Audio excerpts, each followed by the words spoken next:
بسم اللہ الرحمن الرحیم۔ سامعین اکرام، اللہ تعالیٰ نے بنی نوع انسانیت کو ایک مقصد کے تحت پیدا فرمایا ہے۔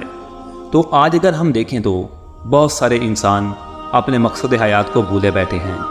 تو اللہ تعالیٰ نے قرآن مجید میں انسان کی 9 ایسی آرزو بیان کی ہیں جو وہ اپنی موت کے بعد کرے گا۔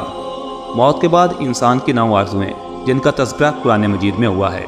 تو انسان جو سب سے پہلی آرزو کرے گا اس کو سورۃ النبأ آیت نمبر 40 میں بیان کیا گیا ہے۔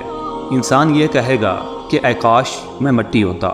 اس کے بعد جو دوسری آرزو ہوگی اس کو سورۃ الفجر آیت نمبر 24 میں بیان کیا گیا ہے کہ انسان کہے گا کہ اے کاش کہ میں نے اپنی آخرت کے لیے کچھ کیا ہوتا، مطلب کہ میں نے اپنی آخری زندگی کے لیے کچھ کیا ہوتا، کچھ اچھے اعمال، کچھ نیک اعمال کیے ہوتے۔ اس کے بعد جو انسان کی تیسری آرزو ہوگی اس کو سورۃ الحاقہ آیت نمبر 25 میں بیان کیا گیا ہے۔ انسان کہے گا کہ اے کاش مجھے میرا نامہ اعمال نہ دیا جاتا۔ اور اس کے بعد جو انسان کی چوتھی آرزو ہوگی اس کو سورۃ الفرقان آیت نمبر 28 میں بیان کیا گیا ہے۔ انسان کہے گا کہ اے کاش کہ میں فلاں کو دوست نہ بناتا۔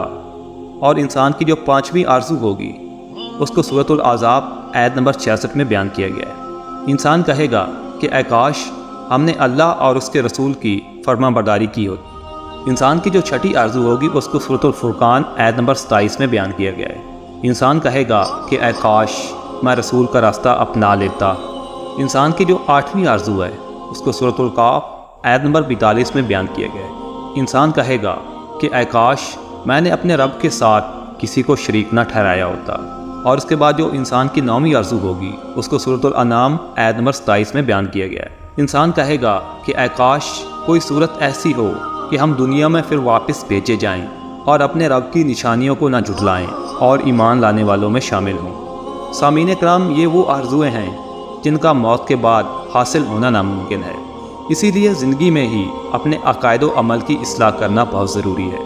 اللہ تعالی ہمیں سوچنے، سمجھنے اور عمل کرنے کی توفیق عطا فرمائے۔ آمین ثم آمین۔